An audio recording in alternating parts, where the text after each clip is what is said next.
Hai guys, kembali lagi bersama Mimi di channel Enkun. Fans pemburu iblis silahkan merapat, karena di video kali ini kita akan membahas lanjutan cerita Kimetsu no Yaiba. Setelah Tanjiro yang masih bertarung melawan Akaza, bahkan dia sampai berani menyangka pendapat dari iblis itu.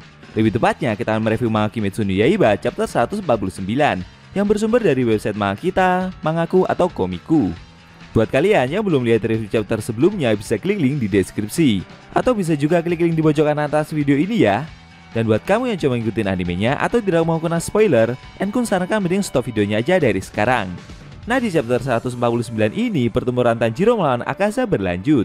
Namun tiba-tiba iblis bulan itu seperti mulai mengingat masa lalunya saat menjadi manusia.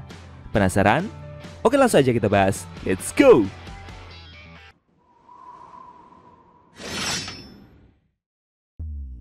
Di awal scene kita diperlihatkan Tanjiro yang mengambil kuda-kuda dan bersiap melanjutkan pertempuran. Akaza yang melihat pendekar pedang itu merasa jika secara naluri dia tidak bisa menerima Tanjiro. Pemburu iblis tersebut seperti memberikannya perasaan yang tidak menyenangkan, dan itu membuatnya merasa sangat kesal. Akaza merasa jika dia sudah salah memahami sesuatu. Awalnya dia berpikir tidak suka dengan Tanjiro karena dia adalah orang yang lemah. Tapi sepertinya untuk saat ini perasaan tidak menyenangkan tersebut malah tidak kunjung hilang, meskipun pendekar pedang itu telah bertambah kuat. Setelah berpikir demikian, Akaza seperti disapa oleh seseorang dari belakang. Orang tersebut memakai seragam suatu dojo. Dia memberitahu jika pada awalnya semua orang layaknya seperti bayi dalam melakukan sesuatu, dan mereka mendapatkan bantuan dari orang-orang di sekitar. Orang itu meminta Akaza untuk tidak membandingkan diri sendiri dengan orang lain, karena lawan yang akan selalu dia hadapi adalah dirinya sendiri. Dan yang terpenting adalah menjadi lebih kuat dari dirinya yang kemarin. Menurut orang tersebut, Akaza akan menjadi sangat hebat kalau tetap berusaha selama 10 atau 20 tahun ke depan. Setelah itu tercapai, selanjutnya Akaza lah yang akan menolong banyak orang. Akaza yang seperti mengingat ucapan seseorang di masa lalunya itu langsung mencoba menyerang orang yang ada di belakangnya tersebut dengan cara memukulnya. Tapi jelas saja itu tidak mungkin. Dan karena kejadian barusan membuat Akaza seperti melayangkan pukulan pada ruang kosong. Tanjiro yang melihat sikap yang iblis itu lakukan bingung. Apa yang sebenarnya terjadi pada iblis tersebut? Kejadian barusan membuat Akaza jadi makin emosi dengan ucapan yang sebelumnya Tanjiro katakan. Dengan cepat, iblis itu kembali menyerang Tanjiro dengan pukulan kerasnya. Serangan tersebut membuat lantai tempat mereka berpijak sampai hancur. Beruntung pendekar pedang itu berhasil menghindar. Tapi dalam benaknya, Tanjiro merasa jika gerakannya Akaza keluarkan barusan begitu cepat. Sesaat Tanjiro mulai berpikir jika sepertinya bukan kecepatan yang telah iblis itu tingkatkan, melainkan hal lain. Tapi belum sampai dia berpikir lebih jauh, dengan sigap Akaza kembali menyergap Tanjiro lagi. Si Tanjiro yang didatangi dengan kecepatan seperti itu amat sangat terkejut. Lalu iblis tersebut menendang pemburu iblis itu dengan sangat keras. Meski sudah menahan serangan tersebut dengan pedangnya, Tanjiro yang terhempas ke atas itu masih terkena dampaknya dan membuatnya memuntahkan darah. Lalu iblis tersebut kembali menyerang Tanjiro dengan membabi buta. Pendekar pedang itu tidak tinggal diam.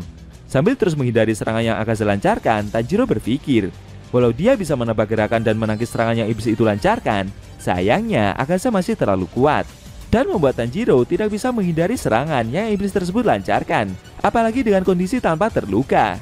Menurutnya, keakuratan jurus yang Akaza lancarkan seperti menembus celah gerakan milik Tanjiro seakurat kompas. Dan serangan yang iblis itu lancarkan juga mengincar bagian-bagian vital Tanjiro. Hal tersebut membuatnya seperti sedang ditarik oleh sebuah magnet. Tanjiro yang terus menghindari serangan yang Akaza lancarkan itu bertanya-tanya, bagaimana caranya mengalahkan iblis ini? Dan kenapa serangannya bisa bereaksi seperti itu? Tanjiro mulai mengingat kejadian saat Akaza bertempur melawan Rengoku-san di masa lalu. Menurutnya pasti ada suatu petunjuk dari perkataan maupun gerakan serangan yang iblis itu lancarkan. Lalu Akaza kembali menyerang pendekar pedang tersebut. Tanjiro yang berhasil menghindar itu malah menyerang balik dengan tebasan dewa bara apinya. Saat pedang milik Tanjiro hampir mengenai leher iblis itu, dengan sigap Akaza berhasil menghindari serangan tersebut dengan cara melompat ke belakang. Tapi di luar dugaan, iblis itu masih terkena dampak tebasan yang Tanjiro lancarkan, sehingga membuat lehernya sedikit tertebas. Tidak terima dengan serangan barusan membuat Akaza kembali menyerang Tanjiro lagi. Sambil tertawa menikmati pertempuran yang terjadi, Akaza berkomentar jika jurus yang pendekar pedang itu lancarkan begitu menghibur. Pedang milik Tanjiro seakan telah menjangkaunya, meskipun Akaza sudah menghindar sekalipun. Dia penasaran bagaimana cara Tanjiro mengayunkan pedangnya tersebut. Menurut iblis itu, ujung pedang itu seperti gemetaran dan seperti tertangkap di dalam kabut saja. Akhirnya mereka berdua kembali jual beli serangan satu sama lain. Setelah itu Shin berpindah ke sebuah kediaman Rengoku, di mana ada Senjuro yang sedang berdoa di dalam kamar. Dia memohon kepada mendiang kakaknya tersebut untuk melindungi Tanjiro dan ayahnya, karena pertarungan besar telah dimulai. Selain itu, surat yang Senjuro tulis untuk Tanjiro sudah dia kirimkan. Menurutnya, mungkin isi surat tersebut bukanlah hal yang penting, tapi semua itu telah tercatat dalam buku peninggalan generasi Pilar Api. Isi surat tersebut adalah catatan percakapan antara Pilar Api dan pendekar pedang pernafasan matahari pada masanya. Dalam surat itu, Senjuro menjelaskan tentang bagaimana pengguna nafas matahari, atau bisa dibilang pengguna nafas pertama yang bertarung melawan Muzan. Namun saat mendengar cerita itu, leluhur Pilar Apinya sampai kehilangan kepercayaan diri. Tapi menurut Senjuro, Tanjiro tidak akan kalah. Dia yakin jika Tanjiro akan membuka jalan menuju masa depan untuk mereka semua. Lalu Shin kembali lagi ke pertempuran inti, di mana ada Tanjiro yang masih bertarung melawan Akaza. Ternyata surat yang Senjuro berikan belum sampai ke tangan Tanjiro. Lebih tepatnya, gagak tersebut tiba di saat Tanjiro sudah bertarung melawan iblis bulan atas itu. Sambil ketakutan, gagak itu masih bersembunyi di balik salah satu sisi ruangan dan melihat pertempuran dari kedua karakter tersebut. Kejadian itu mengharuskan Tanjiro untuk mengalahkan Akaza terlebih dahulu, agar dia bisa membaca isi surat yang Senjuro berikan. Tanjiro kembali mencoba menyerang Akaza dengan tarian Dewa Bara Apinya. Namun secara mengejutkan, kali ini iblis itu berhasil menahan serangan tersebut dengan kedua tangannya. Dengan kejadian itu membuat Tanjiro jadi semakin tersudut. Dia merasa jika setelah ini Akaza berencana mematahkan pedangnya dan akan memberikan serangan terakhir.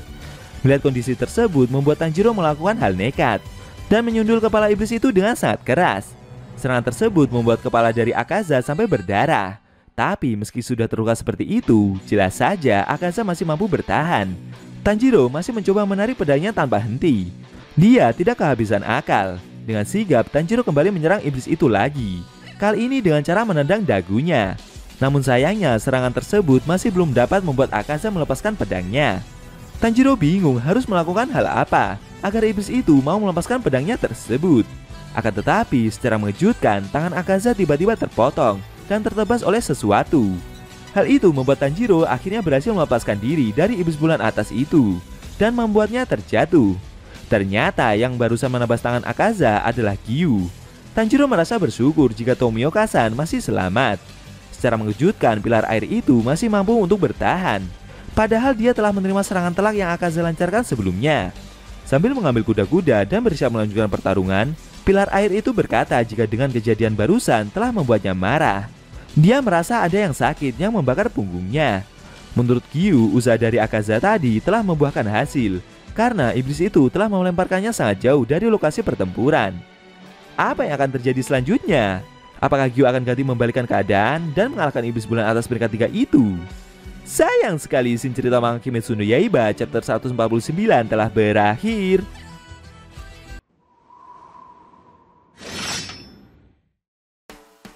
Nah, itu tadi review manga Kimetsu no Yaiba chapter 149 yang endingnya memperlihatkan Gyu sang pilar air yang bangkit setelah dihempaskan oleh Akaza. Dan setelah ini pendekar pedang itu akan ganti balik menyerang iblis bulan atas tersebut. Besar kemungkinan pertempuran epik akan kembali tersaji. Bagaimana menurut kamu? Jangan lupa tinggalkan komentar kalian ya. Kalau mau nonton review sebelum atau selanjutnya bisa klik link di deskripsi. Linknya udah Mimin taruh di sana kok. Buat kalian yang punya Instagram atau TikTok, jangan lupa follow sosmed Mimin juga ya guys. Oke? Tekan like kalau suka sama video ini dan dislike kalau nggak suka. Jika ada kata-kata dari Enku yang kurang pas, Enku mohon maaf dan sampai bertemu di video review manga Kimetsu no Yaiba selanjutnya.